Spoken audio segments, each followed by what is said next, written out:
Bismillahirrahmanirrahim. Assalamualaikum warahmatullahi wabarakatuh.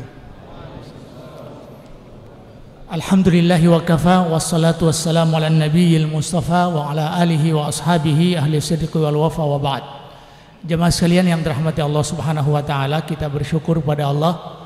Pada malam hari ini kita kembali bertemu di tempat ini. Pertemuan yang rutin kita laksanakan di setiap malam Ahad seperti ini. Semoga pertemuan ini diridhoi oleh Allah subhanahu wa ta'ala.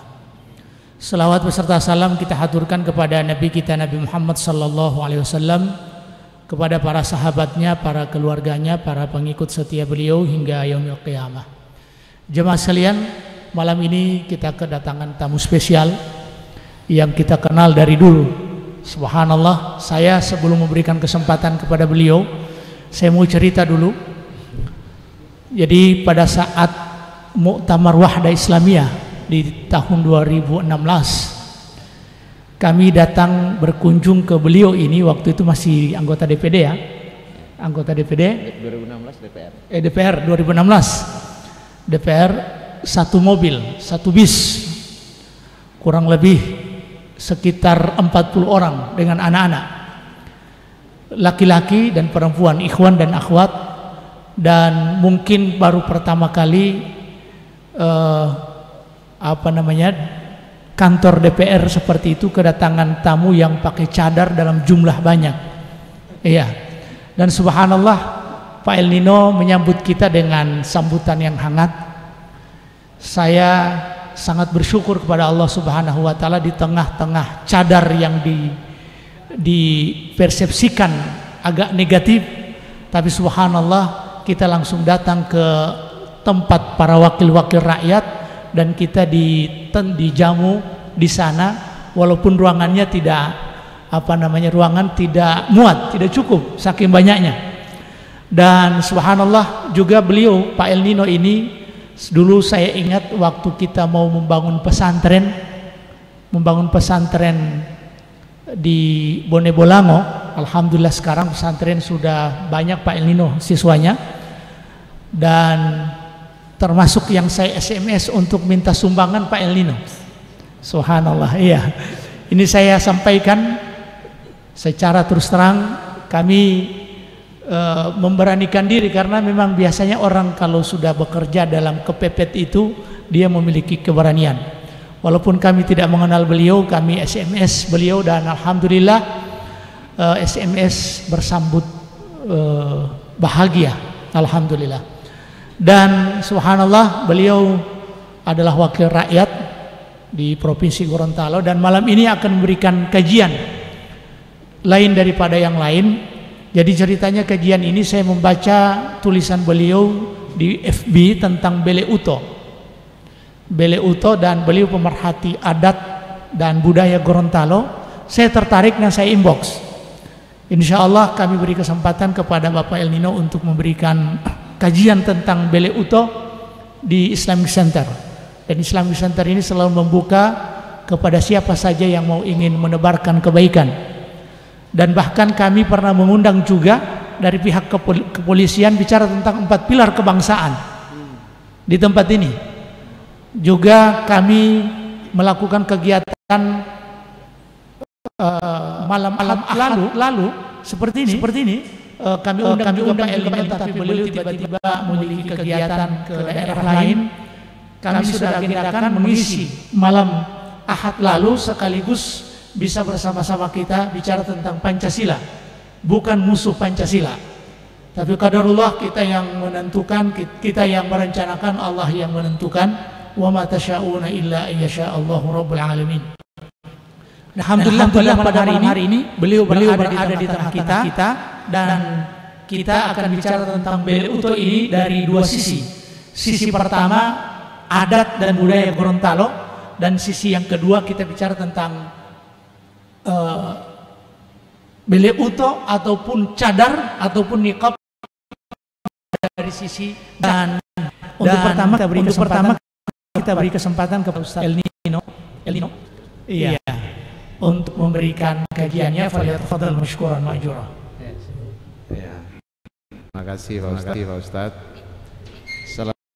Assalamualaikum warahmatullahi wabarakatuh. Waalaikumsalam. Allahumma salli ala Mustafa Rasulullah Muhammad sallallahu alaihi wasallam wa ala alihi wa sahbihi ajma'in. Ma ba'du.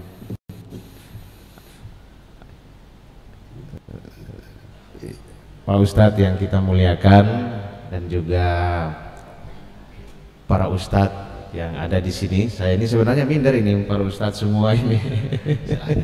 Wah, ini mau talauti.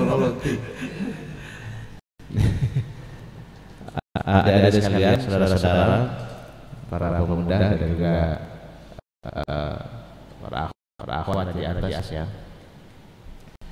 Saya beberapa lalu di WA oleh Ustaz Ishak untuk datang ke sini membicarakan tentang apa hubungannya dengan syariah gitu, begitu. Pakaian syariah perempuan gitu ya. Saya bilang ini kajiannya bisa panjang kalau kita kaji dari awal banget, dari sejarah pertama masuknya Islam di Gorontalo. Ini akan jadi panjang ini, gitu. Bisa satu malam. Biasanya saya Pak Ustadz keliling dari kampung ke kampung dan sejauh ini sudah sekitar 411 atau 12 desa yang sudah saya datangi untuk melakukan kajian tentang sejarah Gorontalo dan terutama sejarah bagaimana Islam dan perkembangannya kemudian menyatu dengan budaya maupun adat Gorontalo. Kalau begitu gitu. Kita bisa bikin serial ini. Kalau ada waktu kami siap. Ya. Serial, ya. Kita akan buat serial kajian tentang adat Gorontalo. Ya. Ya, insya Allah mengenai adat itu sendiri sebenarnya ada banyak yang mengerti. Ada malah yang lebih tahu dari saya. Misalnya nanti mungkin diajak juga Ustaz Kak Alimiode, Funco, Pak Funco Tanipu, itu juga bisa diundang ke sini untuk berbicara mengenai sosiologi dan sejarah Gorontalo. Pak Basri Amin,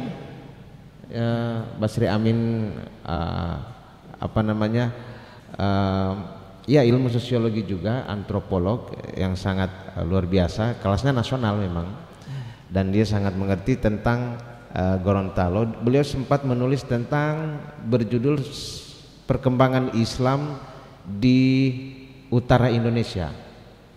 Jadi yang dimaksud dengan utara Indonesia itu dari Sarawak, Malaysia, Kalimantan Utara, terus ke Gorontalo, Sulawesi Utara sampai Maluku Utara, sampai Moro. Itu dikaji dengan ada bukunya sendiri itu oleh Pak Basri. Nanti mudah-mudahan Wahdah TV bisa mengundang beliau-beliau untuk berbicara tentang adat Gorontalo maupun sejarah-sejarahnya. Saya juga banyak belajar dari mereka. Mengenai beliau itu sendiri, Pak Ustadz, saya hanya mengingat ibu saya. Ibu saya ini kelahiran tahun 1947. 1943 ibu saya dilahirkan.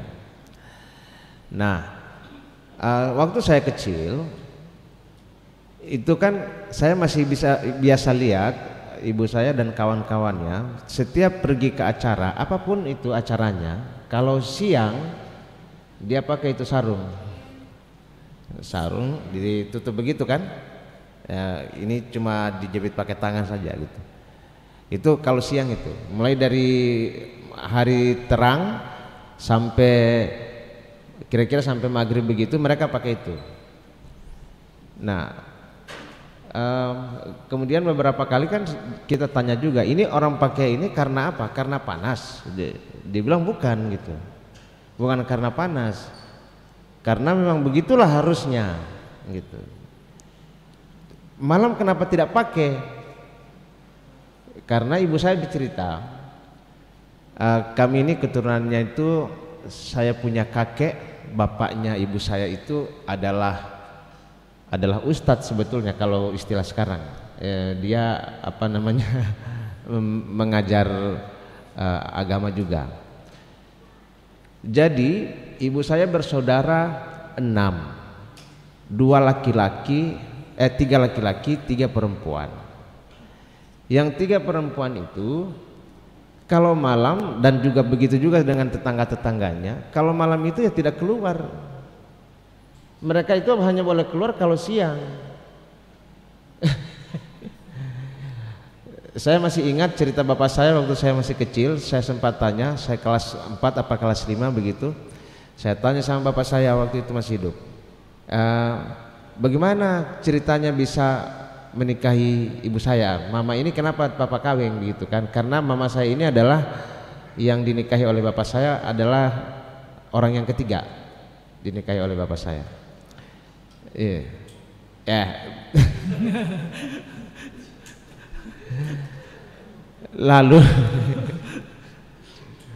Lalu bapak saya bilang bahwa memang sudah kenal, pernah ngobrol dengan harus ditemani oleh muhrim. Lalu untuk melihat dia cantik atau tidak, itu yang dilihat hanya kelingkingnya. Itu dikeluarkan di waktu itu kan rumah pitate kan, ada lubangnya kan. Nah, jadi cuma kasih keluar begitu itu. Dia melihat itu, minimal dia bilang ini mulus atau apa begitu kan. Ya, menikahlah bapak saya dengan ibu saya lah, begitulah kira-kira. Jadi saudara-saudara, kemudian karena ini lagi rame orang bicara tentang agama ya, banyak hal yang dibicarakan. Bahkan kadang-kadang orang yang ini menjadi masalah ini, orang yang tidak bersorban menyalah-nyalahkan orang yang bersorban gitu. Dan sebagian orang bersorban juga kafir-kafirkan orang yang tidak bersorban. Kan di sini masalah ini. Nah, kemudian muncullah ini soal cadar niqab gitu ya, ditutup tinggal matanya yang kelihatan. Saya pernah berfoto dengan 3 orang perempuan, 3-tiganya bernikab. Anak saya tanya, ini siapa saja? Saya bilang tidak tahu.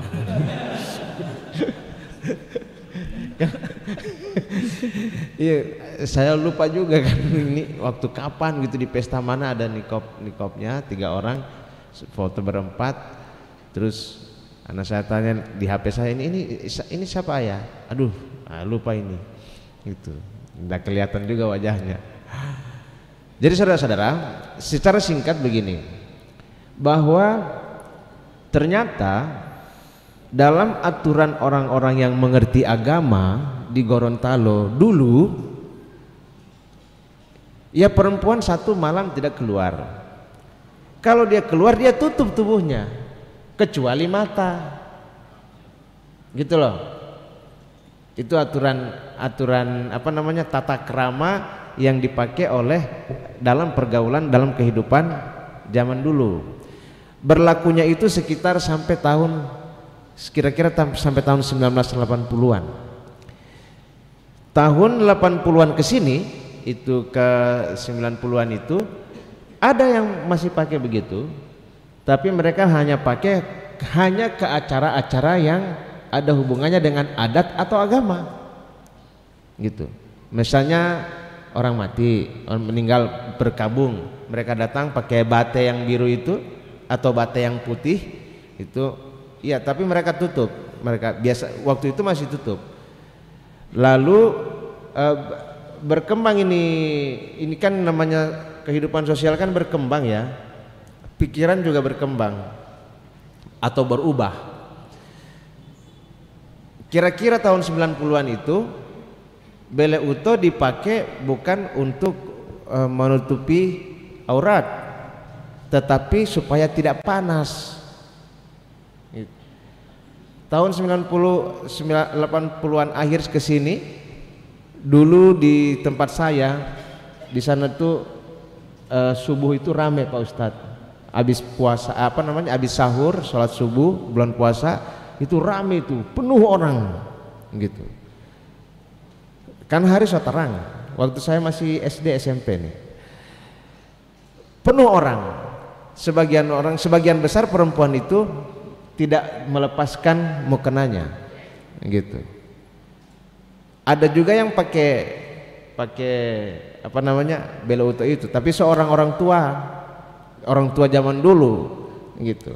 Kalau orang tua zaman sekarang kan anak-anak dulu gitu. Nah, jadi tahun 90-an ke sini itu niatnya menjadi berubah, bahwa kalau mau pakai bela utuh itu supaya tidak panas, supaya putih. Jadi mereka pakai bela utuh itu karena ada pakai badaa, masker sampai dari ujung jidat sampai ujung kaki itu dipakai masker, dan untuk menutupi itu supaya dia bisa jalan ya dia pakai bela utuh, pakai sarung tutup lah.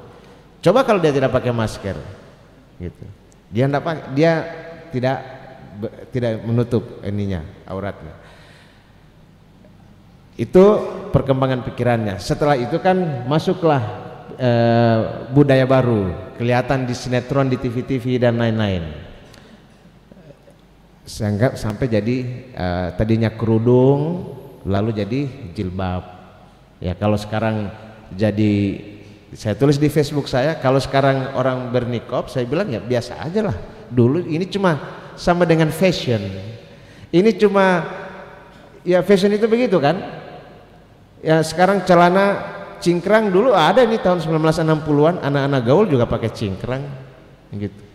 Lalu lama-lama jadi kaki botol. Habis itu jadi kaki kuda. Habis itu kan begitu nih. Muter-muter terus itu celana begitu terus.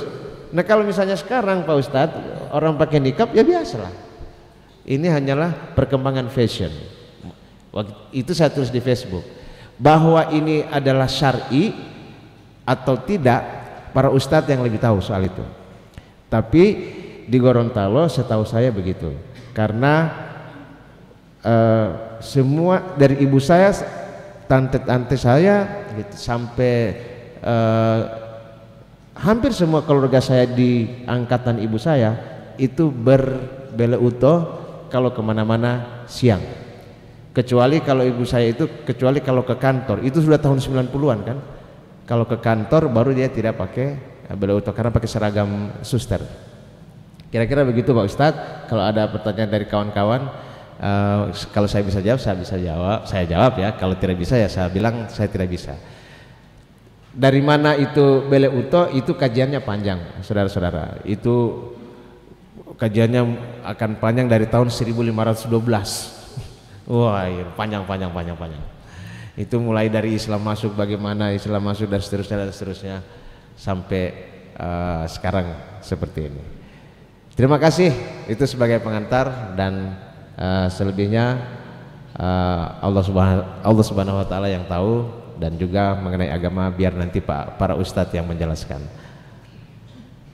Allahul muwaffiq ila aqwamit thoriq. Wassalamualaikum warahmatullahi wabarakatuh. Waalaikumsalam warahmatullahi wabarakatuh. Kayaknya kita masih ingin mendengarkan penjelasan dari beliau, tapi subhanallah politiknya beliau ini luar biasa. Nih digantung kita. Iya. Tapi khairul kalami ma qalla wa dalla. Sebaik-baik perkataan dia sedikit tapi terarah. Jemaah sekalian yang dirahmati Allah Subhanahu wa taala, saya ingin melihat dari sisi syar'i. Dalam agama kita tidak ada agama yang memuliakan wanita melebihi dari Islam memuliakan wanita itu sendiri. Tidak ada di muka bumi ini satu agama yang begitu perhatian dan begitu sangat ketat dalam urusan wanita sebagaimana Islam telah memperhatikan wanita itu. Kita lihat, baik wanita itu seorang ibu, maka Allah Subhanahu wa taala memerintahkan kepada kita untuk berbakti kepada ibu berbuah surga. Karena keridhaan ibu adalah keridhaan Allah Subhanahu wa taala. Jika ibu ridha, Allah ridha. Baik dia istri, wa ashiruhunna bil ma'ruf. hendaklah kalian pergauli istri-istri kalian dengan cara ma'ruf. Nabi mengatakan khairukum li ahlihi wa ana khairukum li ahli. Sebaik-baik kalian adalah orang yang paling bagus interaksi dan pergaulannya dengan istrinya, dan aku adalah orang yang paling baik bergaul dengan istriku. Baik dia seorang saudari, yang siapa yang menyambung silaturahim dengan dia maka keberkahan akan turun. Baik dia sebagai seorang anak, seorang putri, Allah Subhanahu wa taala memerintahkan kepada kita lewat lisan Rasulullah sallallahu alaihi wasallam, siapa yang bersabar ketika ada anak 2 orang putri, maka dia akan mendapatkan surga. Karena dulu merupakan kebanggaan kalau anak laki-laki yang hadir.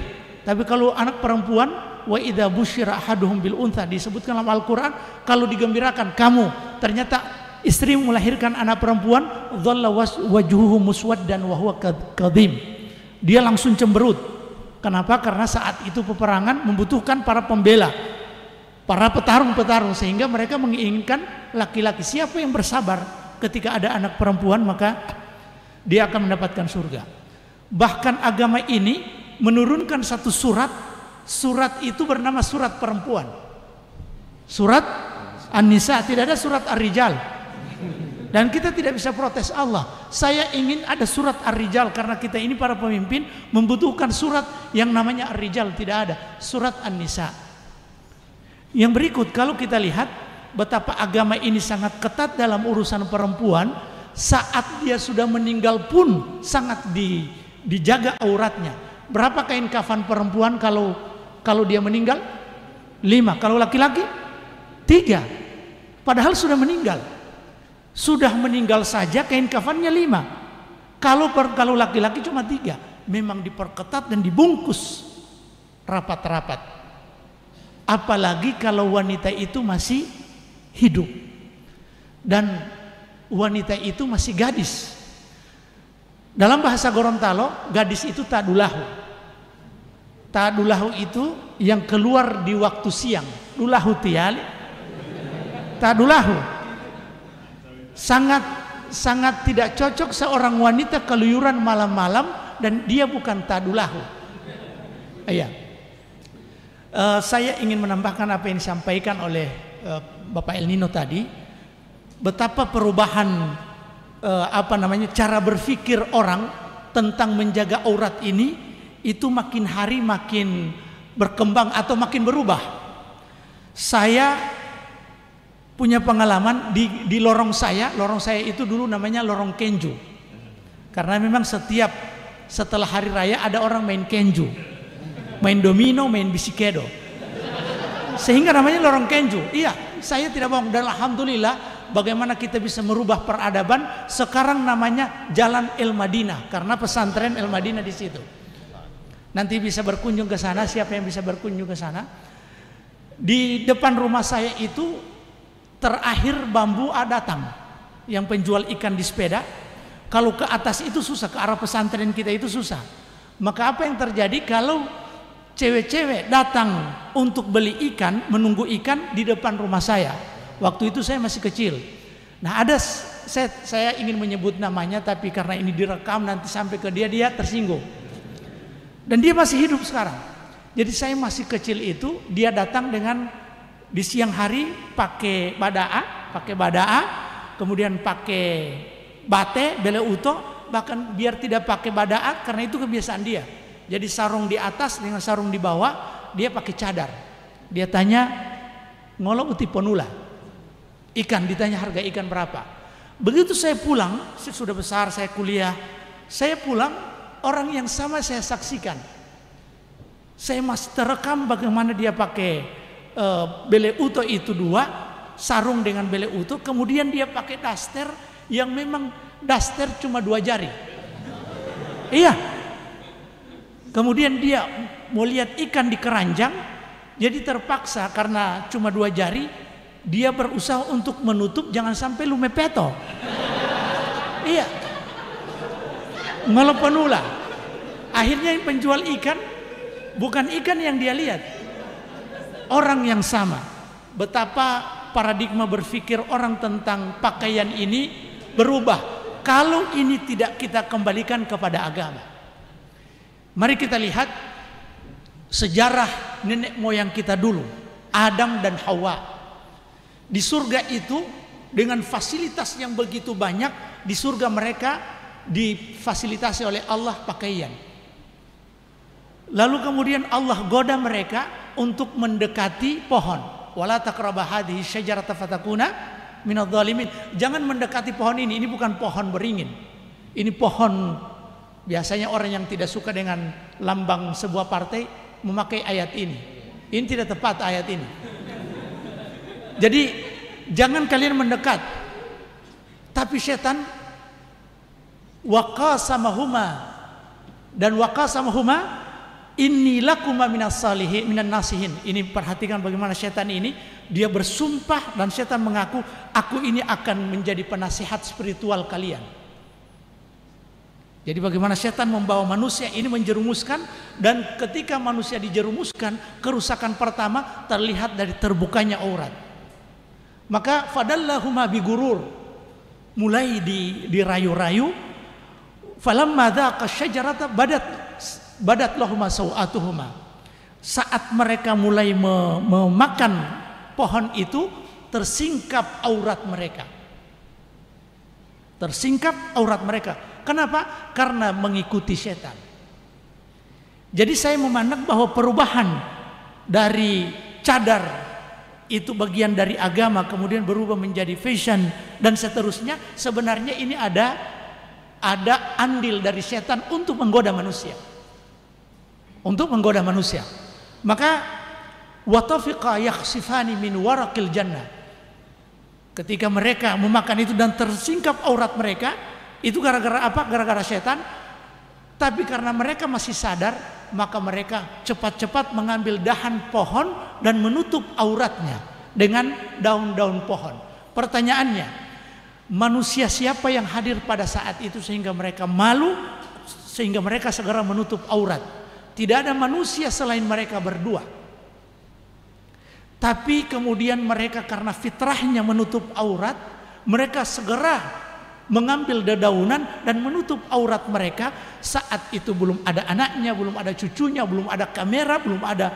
Sekarang ini orang telanjang di pinggir pantai atau di pantai banyak orang. Ini atas keberhasilan setan.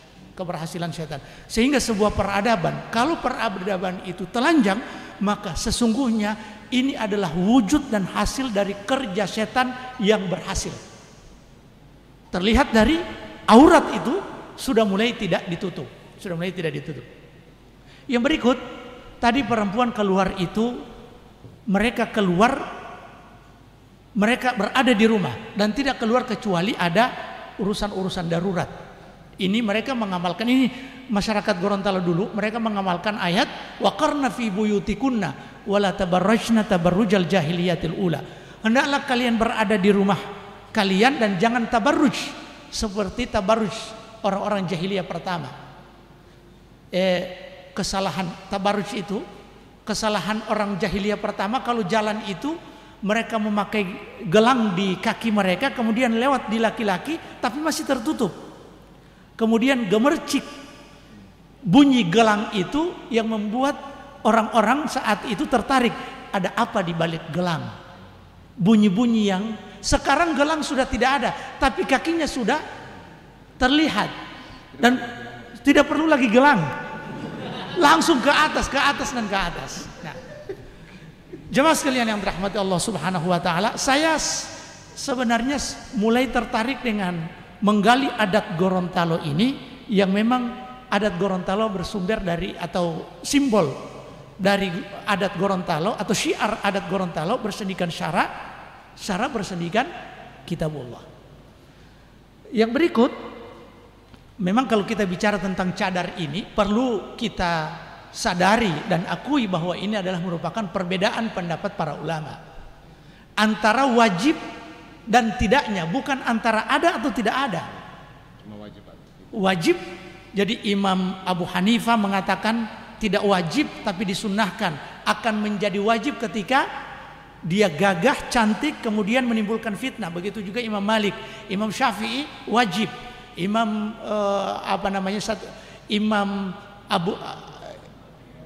Imam Hambal, Ahmad bin Hambal mengatakan wajib. Perbedaan ini cuma perbedaan apakah hukumnya sunnah ataupun wajib, bukan perbedaan ada atau tidak ada. Jangan mengambil keuntungan dari perbedaan pendapat para ulama. Saat ulama berbeda pendapat antara wajib tidaknya pakai cadar, tiba-tiba orang yang telanjang pakai cadeko mengatakan jangan terlalu fanatik dalam beragama. Kan ini para ulama berbeda pendapat. Berbeda pendapat para ulama itu diwajib atau tidak? Saat perbedaan pendapat para ulama tentang kunut subuh, apakah kita pakai kunut subuh atau tidak? Kita akui bahwa ini adalah merupakan perbedaan pendapat para ulama. Jangan yang tidak sholat subuh, kemudian ini kan ada perbedaan pendapat para ulama, kemudian dia tidak sholat subuh. Masih ada. Tidak sholat subuh itu tidak ada perbedaan pendapat para ulama. Ini realitas umat hari ini, mengambil keuntungan dari perbedaan pendapat para ulama. Ada perbedaan pendapat para ulama. Orang yang sholat itu, orang yang tidak sholat, ada yang mengkafirkan dan ada yang memfasikkan. Kemudian jangan terlalu fanatik. Sholat itu, hidup itu seperti saya lah, bisa sholat atau tidak. Kan ada perbedaan pendapat para ulama. Ini kekeliruan. Jemaah sekalian yang dirahmati Allah Subhanahu wa taala, oleh karena itu persoalan cadar ini bukan hal yang baru dalam agama kita dan dalam adat kita. Ini adalah bagian dari agama kita. Sehingga kemudian ada orang-orang yang datang dan memakai cadar hari ini, jangan mereka diintai, dicurigai dan dikatakan radikal. Tidak. Justru mereka mau mengamalkan agama mereka, walaupun kita akui ada orang yang memanfaatkan cadar untuk curi barang di toko. Ada orang begitu. Jadi memang dia tidak pakai cadar. Kemudian dia karena tujuan mencuri barang di toko, dia mau pakai cadar. Padahal orang yang pakai cadar hari ini bisa ditelusuri di mana kajiannya. Begitu juga tiba-tiba diwawancarai di televisi sudah pakai cadar karena habis membom. Padahal dulu dia tidak pakai cadar.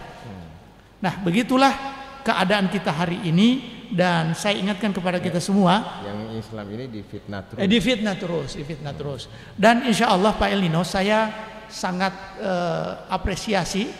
Tadi insya Allah nama-nama yang tadi disebutkan ini kami juga akan mengundang. Kami karena kita orang Gorontalo berkewajiban untuk mengetahui akar budaya kita dan kita lihat mana yang sesuai dengan agama kita dan mana yang tidak. Sebab tidak semua adat itu dilarang dalam agama kita. Justru adat boleh jadi menjadi dasar hukum. Al-adatu muhakkamah. Adat itu menjadi sandaran hukum yang dipertimbangkan dalam agama kita. Maka wajib bagi kita untuk saya boleh ini sedikit itu. Silakan. Soal hukum adat ini di luar Beleuto ini ya. Iya. Jadi ada dua hukum adat yang menurut saya sangat berkesan dan itu akan menjadi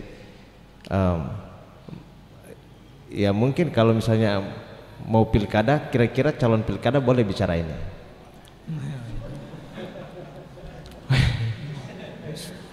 Jadi ada hukum adat. Yang pertama, semua air yang mengalir itu wajib bisa dipakai berwudu. Tenulahi tolohe mali pahamala talahu tabia. Artinya harus dijaga.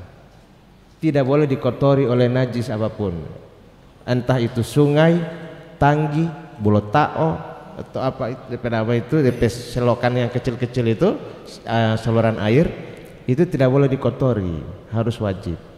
Ini kan luhur menurut saya ya. Yang kedua, bahwa sebelum menebang satu pohon, dia harus menanam dulu satu pohon sampai pohon itu mandiri. Sampai dia siram-siram sampai udah mandiri, baru dia berhak untuk menebang satu pohon. Itu pun dia harus permisi sama pohonnya. Dia bilang atas nama Allah begitu, saya mau tebang kamu karena kamu makhluk yang diciptakan untuk saya sebagai khalifah di atas bumi. Begitu loh, ada dia punya bahasa Gorontalo itu. Dan atas nama Allah saya minta keikhlasanmu untuk saya tebang dan saya pakai untuk kemaslahatan. Baru dia tebang. Bismillahirrahmanirrahim. Ini kan luar biasa Pak Ustadz. Nah yang begitu itu sayangnya tidak dihidupkan dengan baik lagi dalam penataan adat yang sejak tahun 1975. Kalau yang begini dihidupkan, menurut saya hukum adat kita akan sangat membuat kita semua menjadi lebih beradab daripada yang sekarang. Iya. Gitu. Saya akan dukung apa yang disampaikan tadi. Dalam agama kita, kata Nabi, la yabulanna ahadukum fil ma'ir rakid thumma yagtasilu fihi. Janganlah kalian kencing di air tergenang lalu kemudian kalian datang untuk mandi di situ. Untuk kencing saja dilarang, apalagi pakai apa? Apalagi belakang. Apalagi belakang. Apalagi apa namanya ini bom ikan. Jadi dalam agama lingkungan itu juga perlu untuk dijaga. Yang berikut apa namanya? Bahkan dalam penggunaan air, ini agama kita adalah adab, yang adab itu juga ada di dalam adat istiadat kita. Karena memang leluhur kita ini adalah orang-orang yang mau mengamalkan agamanya. Hanya saja ketika mata rantai ini terputus dengan mereka, akhirnya ada orang-orang yang menganggap dia melaksanakan adat, tapi pada hakikatnya dia tidak beradab. Nah, Nabi mengatakan begini, ya Sa'ad la tusrif fil ma walau kunta ala nahrin jar. Wahai Sa'ad, jangan engkau menghambur-hamburkan air dalam berwudu meskipun engkau berada di sungai yang mengalir. Waktu itu belum ada PDAM. Jadi biasa PDAM menulis jangan menghambur-hamburkan air. 14 abad yang silam Nabi sudah sampaikan, jangan engkau menghambur-hamburkan air meskipun engkau berada di sungai yang mengalir. Mungkin ada orang yang mengatakan, iya, larangan Nabi ini karena memang di padang pasir susah air. Tapi ingat hadis setelahnya, walau kunta ala nahrin jar, meskipun engkau berada di sungai yang mengalir. Masalah pohon tadi juga ternyata dalam agama kita ada ululin didio, ada keterkaitan. Nabi mengatakan, kalau idza qamatis sa'ah, kalau hari kiamat sudah tiba, wa inda yadihi fasilah, kemudian ada bibit yang ada di tangannya, maka tanamlah. Buat apa lagi kita mau menanam?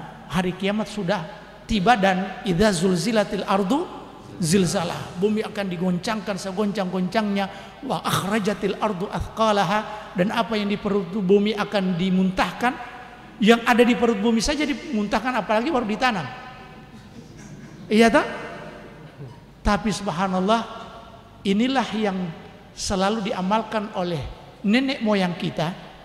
Mereka sudah tua, tanam kelapa untuk anak-anaknya. Ini kelapa-kelapa di Gorontalo banyak. Kalau kita lihat siapa yang nanam ini?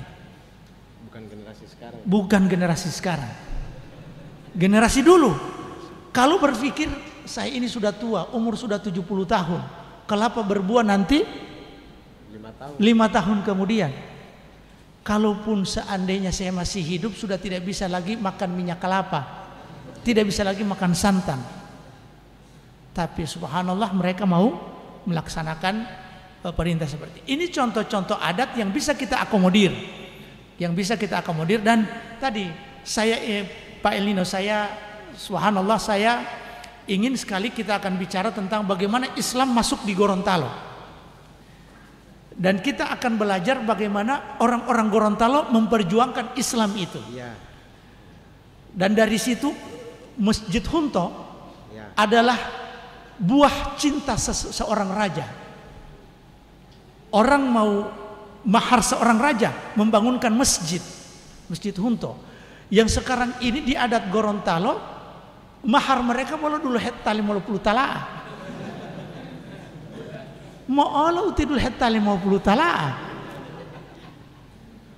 Padahal kalau kita lihat, subhanallah, hadiah seorang raja terhadap kekasihnya, dia bangunkan masjid, berarti dia ada pandangan ke depan bahwa untuk membangun peradaban ini dimulai dengan masjid. Rasulullah begitu sampai di Madinah, apa yang dia lakukan? Membangun masjid. Bahkan 2 masjid yang dia bangun, Masjid Quba pertama, kemudian kedua Masjid Nabawi. Ini yang perlu kita pelajari dari sejarah-sejarah seperti ini. Dan kita beri kesempatan kepada jamaah sekalian untuk bisa bertanya, baik masalah yang disampaikan tadi atau masalah-masalah bagaimana peluang-peluang dakwah ini di pusat dan di daerah, dan apa kontribusi para wakil-wakil rakyat yang ada di sana, terutama untuk dakwah dan pergerakan Islam ini. Iya, silakan. Wallahu taala alam. Iya, kalau ada pertanyaan, terserah mau bertanya ke sini dan mau bertanya. Ya. Tapi subhanallah silaturahim ini sudah ada.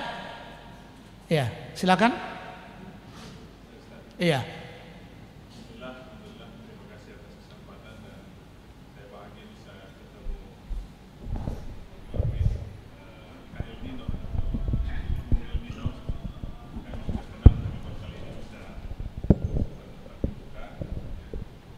Silakan. Supaya kedengaran di atas.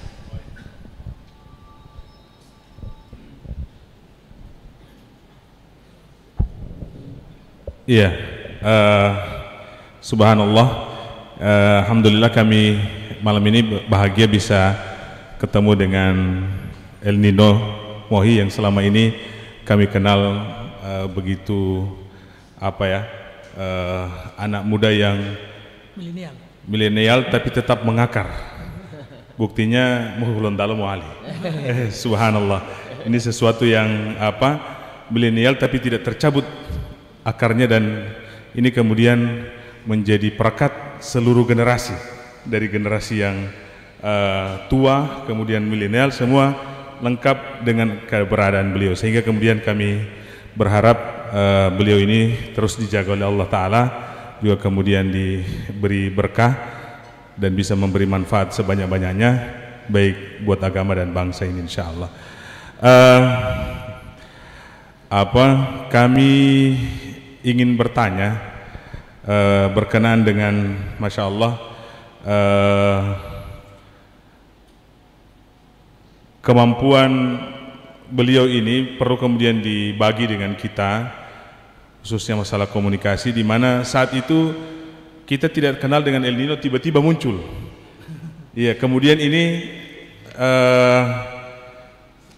terterima di masyarakat, kemudian subhanallah hari ini kita sudah tahu siapa beliau dan kiprah beliau. Nah, ini tolong dibagi resepnya ke kami, apalagi banyak juga anak-anak milenial yang pasti juga mengidolakan beliau ini, dan kami minta berbagi resep seperti itu. Demikian. Iya, terima kasih. Dan sebelum kita jawab ini, Pak Elino menjawab, kita azan dulu, lalu kemudian kita jawab. Taib, tadi sudah didengarkan pertanyaannya, silakan dijawab Pak. Iya, baik. Ini soal mana yang bertanya tadi? Soal komunikasi ya. Setahu saya yang berkomunikasi paling canggih dan tidak ada tandingnya itu Allah. Kalau kita baca Quran, saya tidak mengerti pun dahsyat, sampai bisa menangis walaupun saya tidak mengerti ini. Gitu. Ya, keren kan Allah bikin itu. Lalu saya pelajari pelan-pelan. Operator komunikasinya siapa? Rasul-rasul. Lalu saya belajar bagaimana komunikasi para rasul. Kenapa Nabi Nuh hampir 500 tahun berdakwah, umatnya hanya 80-an kalau tidak salah. Kenapa Nabi Muhammad 13 tahun berdakwah, berkampanye, 13 tahun berdakwah di Mekah, umatnya hanya 150-an. Tapi hanya dengan 6 tahun di Madinah, bahkan Mekah dia taklukkan. Kan gitu. Itu analisis bisa dari ilmu apa saja, karena saya belajar ilmu komunikasi, saya mempelajarinya. Dan ternyata ya seperti yang dilakukan oleh Wahdah TV atau Wahdah sekarang ini punya Wahdah TV, ada IG-nya, ada Facebook-nya. Saya ini baru lihat. Ternyata untuk membuat kita itu benar-benar dikenal oleh orang dengan baik, maka kita pakailah kalimat itu, dikenal dengan baik. Dikenal dulu baru dikenal baik, kan gitu. Media dulu, Nabi Muhammad belum sampai di Madinah, Madinah itu sudah heboh,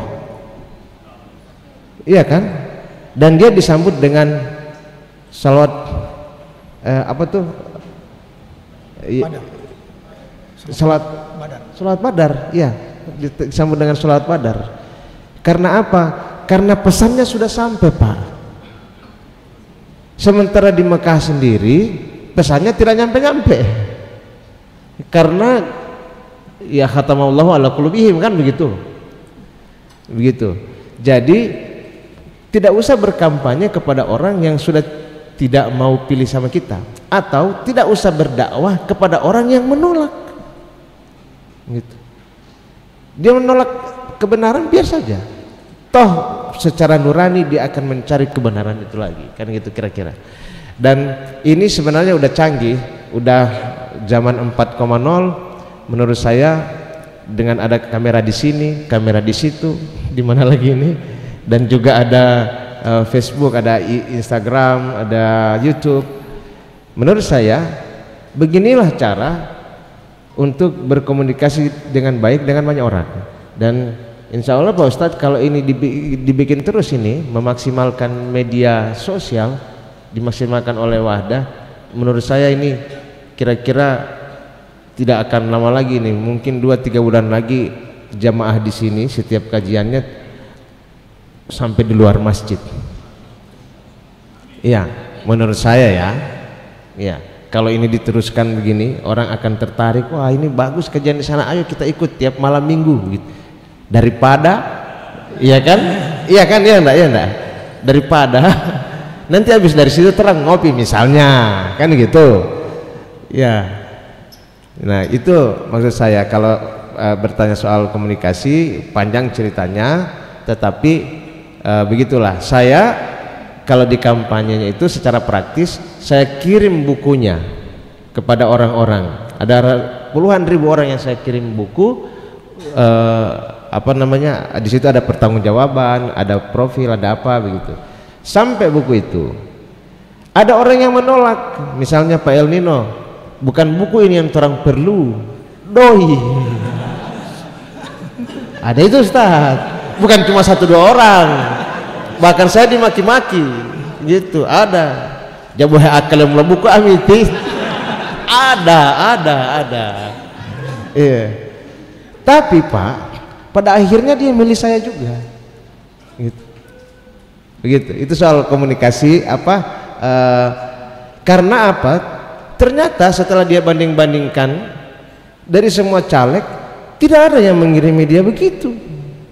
Walaupun terjal ini kita maki-maki, dia bosan pilih Pak, dia bahwa dia yang kenal Pak Ana. Boleh begitu kan? Itu ilmu komunikasinya di situ. Begitu juga dengan misalnya kita berdakwah, ya berdakwalah kalau ingin masif, berdakwalah kepada orang yang sudah tunduk duluan. Jadi kalau sekarang ini katanya pencitraan, begitu Ustadz, pencitraan. Citranya harus masuk dulu, baru yang substansi hakikatnya. Rasul di Mekah itu kan langsung substansi dirinya sendiri, ya kan, kesana kemari berdakwah langsung kepada ya berdakwahnya kepada Abu Lahab, Abu Jahal, aduh, ya kan. Waduh, susah sekali. Ya, kalau istilah Pak Amedi almarhum, jam masalah akalile Abu Lahab itu karena Walau masuk dia upah masuk alio. Bagaimana masuk akal? Tidak ada akalnya. Memasuk di mana? Nah, tetapi kalau itu di Mekah, kalau di Madinah dengan perjuangannya yang sampai mengharu biru begitu, sampai luar biasa, orang punya siksaan sama pendukung ataupun orang-orang yang beriman kepada Rasulullah, itu cerita-cerita itu sampailah di Madinah dan lain-lain. Di sana sudah banyak yang masuk Islam dan citranya keren. Orang-orang ini yang mau datang kamar ini, yang hijrah adalah orang yang hebat, orang yang luar biasa, manusia mulia, tidak ada lagi yang lebih baik dari dia. Itu sudah ada. Ketika Nabi datang sudah disambut dengan sholawat, gitu. Langsung presiden kan. Nah, kira-kira begitu. Soal komunikasi. Kalau ditanya secara singkat, ya begitulah penjelasannya. Terima kasih tuh, Mas. Iya, memang dalam dakwah ini juga hal yang perlu diperhatikan adalah fannut ta'amul, seni berinteraksi, dan dakwah itu adalah interaksi. Makanya dalam pembinaan kita ada namanya materi fannut ta'amul, seni berinteraksi dengan orang. Tapi ada satu realitas dalam dakwah yang tidak bisa kita pungkiri. Walaupun kita sudah berusaha untuk memperbaiki seni berinteraksi kita, tapi kalau yang namanya dakwah, memasarkan yang namanya kebaikan seperti yang dibawa oleh Nabi, kita akan terbentur dengan sebuah resistensi. Rasulullah saat turun wahyu pertama, kemudian dia minta diselimuti, dan dia punya istri cerdas, dia bawa kepada Waraqah ibnu Naufal. Waraqah ibnu Naufal langsung memahami bahwa sesungguhnya yang dia dapat ini adalah wahyu, dan dia mengatakan lam ya'ti ahadun mithla ma ji'ta bihi illa udiya. Tak satu pun yang membawa seperti yang engkau bawa ini kecuali orang itu dimusuhi. Dan itulah dakwah. Kita diperintahkan oleh Allah Subhanahu wa taala untuk memperbaiki komunikasi, dan itu wajib. Boleh jadi konten yang kita pasarkan ini diterima, tapi cara kita menyampaikan itu yang membuat orang lari. Dan jangan sampai dakwah ini lari gara-gara kita, gara-gara cara kita. Biarlah mereka lari disebabkan karena konten itu sendiri, dan itu kita tidak mempertanggungjawabkannya. Tapi yang kita pertanggungjawabkan adalah apakah mereka lari ini gara-gara cara penyampaian atau tidak. Sehingga kita perlu mengawinkan ini, kita memasarkan kebaikan ini perlu strategi, dan kepada orang-orang yang punya strategi memasarkan ini kita perlu banyak belajar dari mereka. Bahkan insya Allah dalam kepengurusan nanti di pelatihan kepengurusan kita mengundang orang-orang yang memiliki kemampuan dalam masalah strategi dan komunikasi. Untuk menggeser daya ini, Rinso ini susah. Rinso ini sudah merajai pasar. Bahkan iya, setiap sabun yang begitu kemasannya pasti Rinso. Tapi kemudian daya muncul karena pasarannya daya, akhirnya minimal antara Rinso dengan daya itu sudah sama. Pepsodent. Kalau odol itu selalu Pepsodent. Mau datang Ciptaden ini susah. Tapi odol itu dulu merek. Odol itu merek, sekarang jadi nama. Sama dengan tali sejadi nama. Tali talotap hidayah, teh Habibie talotap hidayah, lali Presiden Soeharto. Jadi Habibie jadi Soeharto jadi merek saking lamanya. Ya. Jadi intinya kita berharap bahwa pertanyaan tadi, beliau ini Pak El Nino, beliau senior kami dalam dakwah dan perjuangan ini. Pertanyaan beliau tentang komunikasi ini karena kita ingin upgrading dalam dakwah. Kita ini ormas yang termasuk yang masih berumur jagung, kemudian juga pengurus-pengurusnya masih muda. Saya termasuk orang tertua di Wahda. Jadi teman-teman ini mereka masih muda semua, sehingga kita mau belajar dari orang lain. Dan kita tidak eksklusif dalam dakwah, kita selalu membangun komunikasi komunikasi benak atau komunikasi membangun dengan orang lain. Insya Allah saya kalau ada waktu pasti kesini lagi. Insya Allah. Ya. Mungkin ada lain sedikit ya.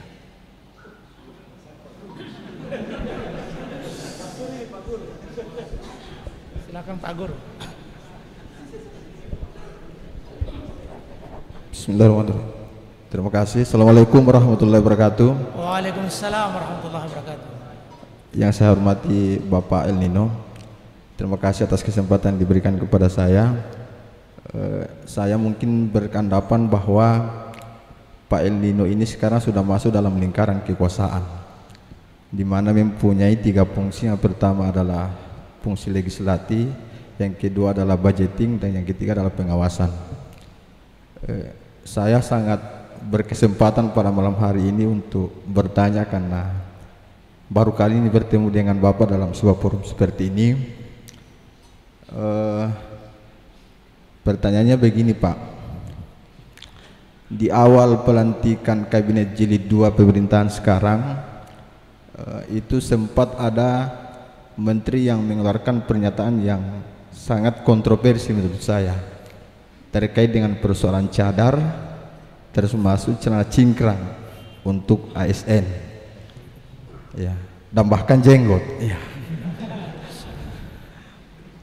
Dan kesempatan kali ini adalah Bapak berkewajiban memberikan sikap atau tanggapan dari pernyataan itu. Saya kira Bapak mungkin juga sudah mengerti tentang siapa menteri yang menyampaikan itu dan apa maksud dan tujuannya.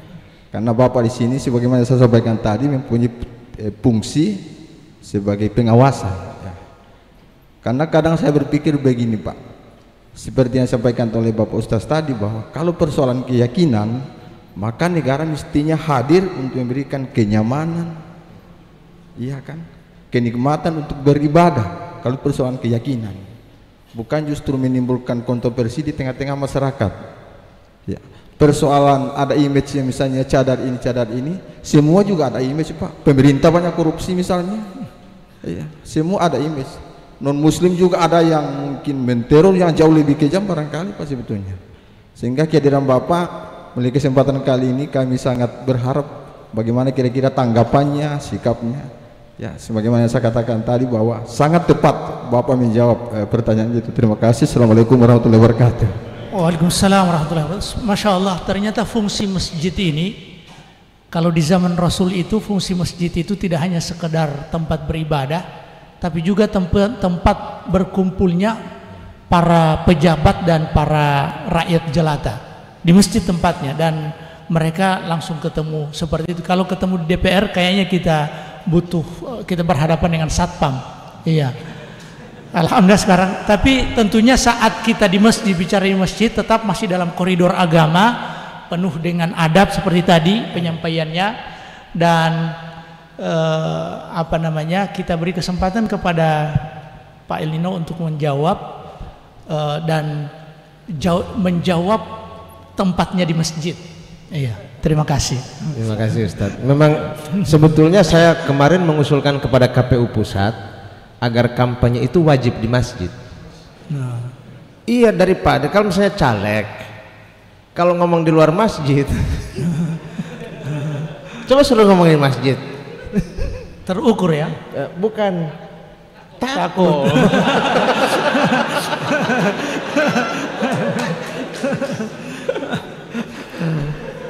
Iya, mestinya di masjid itu, supaya mualidihimolo bisa dipegang kata-katanya kan gitu. Bilang etih utitih.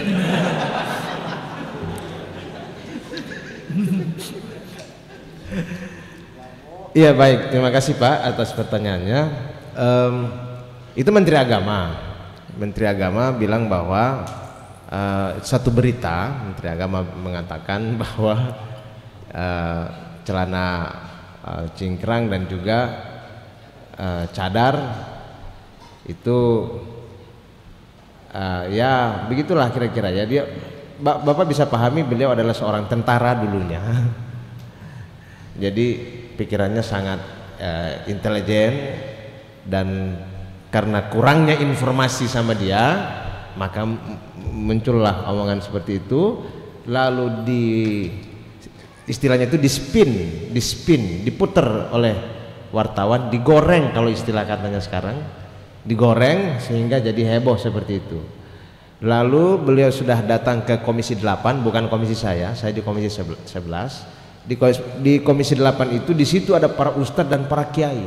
Itu Komisi Agama dan Sosial. Dicecar ini Pak Menteri Agama ini, diceramahi 1 hari penuh.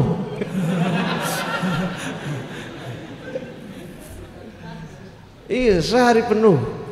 Dan mereka menceramahi beliau ini, bukan menceramahi ya, istilahnya ya ini kan diskusi kan, DPR kan wajib untuk menyuarakan suara konstituennya masing-masing. Mereka pun itu ya, para ustadz dan para kiai itu bicara jarang sekali kedengaran ayatnya. Mereka pakai ini aja, rasa common sense. Masa yang begitu Anda mau ngomong gitu? Masa yang begitu dicitrakan jelek? Masa yang begitu, apa urusannya kinerja dia dengan sebagai PNS dengan pakaian, apa urusannya? Memangnya kalau dia pakai cingkrang jadi pemalas misalnya begitu, ya kan? Sampai ada yang bilang bahwa ini orang yang anti cadar nanti dia juga pakai gitu, apalagi kalau kena KPK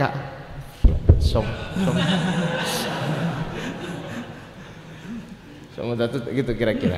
Jadi Pak Menterinya juga sudah kita baca juga beberapa pernyataannya meminta maaf dan meralat, bahkan secara resmi di DPR juga dia bilang dia keliru kalau walaupun dia bilang bahwa itu bukan maksud dia begitu, tapi kalau sampai salah paham menurut dia yang keliru, begitulah kira-kira. Jadi mudah-mudahan itu tidak terjadi lagi. Yang paling heboh sekarang ini kan soal Pancasila dengan agama di apa? Saya menyarankan kepada profesor itu untuk pernyataannya tertulis saja, karena kalau ngomong belepotan kan gitu. Ya tertulis saja supaya jelas dia punya maksud. Karena ternyata beliau setelah menulis kita memahami maksudnya gitu, tidak se ekstrim dia bicara gitu loh. Bahkan jangankan dia gitu kan, presiden juga begitu, tidak boleh sembarang ngomong gitu kan. Dia yang mendingan dia tertulis daripada dia ngomong lalu belepotan. Kita sudah pernah merasakan yang begitu. Iya Ustaz ya. Jadi ya saya sok koalisi jadi harus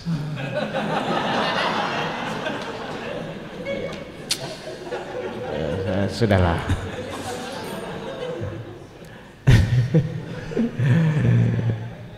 Saudara-saudara, saya senang sekali ada di sini Pak Ustadz, dan insya Allah kalau ada waktu saya akan kesini lagi. Tadi saya bilang sama Pak Ustadz Ishak, insya Allah salah satu agenda reses, kalaupun bukan di reses kali ini, mungkin di reses berikut, mudah-mudahan bisa kalau reses ini kan masih sampai 2 minggu lagi Pak Ustadz. Jadwalnya memang penuh, banyak sekali permintaannya. Nah reses, kalaupun tidak reses, kalau saya ada di Gorontalo saya akan coba untuk hubungi Pak Ustadz ataupun pengurus Wahdah untuk kita bisa kajian lagi di sini, entah kajian apa judulnya kita akan diskusikan. Entah itu boleh bicara tentang Pancasila, boleh bicara tentang politik, seperti apa politik, sistem politik yang berlaku di Indonesia. Banyak orang yang tidak mengerti kan, banyak juga yang memilih tapi dia tidak mengerti sebenarnya ini bagaimana gitu. Lalu akan boleh kita bicara tentang sejarah Gorontalo, dan itu akan panjang, harus dari habis Isya sampai subuh. Lalu boleh kita bicara tentang keadaan Gorontalo, ekonomi juga boleh. Di komisi saya, komisi 11, kita bisa bicara soal itu. Ada banyak hal informasi yang mungkin bisa saya sharing dengan saudara-saudara, dan juga banyak juga yang bisa saya dengar dari saudara-saudari semua. Kira-kira begitu Pak Ustadz. Iya, terima kasih Pak El Nino. Dan perlu kami sampaikan, kami memiliki agenda dakwah tidak hanya di masjid, kami juga punya agenda dakwah di warung kopi. Ada di warung kopi ini setiap hari Jumat kita di warung kopi ada pemiliknya Pak Jack Kopi. Ada Jack Kopi, ownernya ada di sini. Di situ Joy. Iya. Jadi bisa kita buat di sana, dan juga kita memiliki kegiatan pemberantasan buta huruf baca Al-Quran, dan ini membuka dirasah belajar Al-Quran untuk orang dewasa. Itu hanya 20 kali pertemuan, insya Allah bisa membaca Al-Quran. Kita juga punya program dakwah ke daerah-daerah dan program bantuan sosial untuk penanggulangan bencana, dan ada wahda inspirasi zakat. Di situ setiap musibah bencana kami siap untuk memediasi para penyumbang dan para relawan untuk terjun sama-sama memberikan bantuan baik fisik maupun materi ke mereka yang membutuhkan. Dan juga kami sampaikan kepada Bapak El Nino, kami di Islamic Center ini ada kegiatan fikih muslimah. Fikih muslimah mereka lebih banyak dari kita. Setiap hari Ahad, insya Allah besok jam 1:30 sampai asar. Kemudian di Islamic Center ini juga ada sekolah kita dari TK, SD sampai SMP. Alhamdulillah sudah mulai membuka pendaftaran, dan Islamic Center ini terletak di tanah sekitar kurang lebih 1,5 hektar yang kita beli dengan air mata perjuangan. Insya Allah, yang subhanallah kalau kita sinetronkan perjuangan sampai ada di sini, mau kalah tersanjung. Anehnya tersanjung itu saya keluar setelah lulus aliyah sampai saya pulang masih ada tersanjung. Iya, ini kalau kita sinetronkan cukup cukup dramatisir. Dan Pak El Nino sampaikan sebaiknya dibukukan. Insya Allah para penulis-penulis di Kader Wahda Islamiyah, insya Allah kita akan beri kesempatan untuk menulis perjuangan kita di Gorontalo. Dan kami ucapkan jazakumullah khairul jaza. Terima kasih kepada El Nino yang telah sudi meluangkan waktu datang ke tempat ini. Dan ini pertemuan perdana kita dengan Bapak El Nino. Insya Allah kami akan fasilitasi untuk bicara di Jack Kopi. Ada ownernya di sini, insya Allah. Dan kemarin kita bicara tentang Pancasila. Kita pakai tenda. Masya Allah, dialog di warung kopi di Gorontalo yang terbanyak ya. Banyak sekali pesertanya, dan qadarullah Pak El Nino tidak sempat hadir. Dan kepada antum semua, syukuran atas atensi dengarnya, dan segala apa yang kurang, dan bila ada kesalahan-kesalahan yang sempat hadir di majelis tadi, kita memohon ampun kepada Allah Subhanahu wa taala. Dan bila ada kebaikan yang sempat terlontar lewat lisan ini, itu sesungguhnya datang dari Allah Subhanahu wa taala. Dan kita tutup dengan doa kafaratul majlis. Subhanakallahumma bihamdik, asyhadu an la ilaha illa anta, astaghfiruka wa atubu ilaik. Wassalamualaikum warahmatullahi wabarakatuh.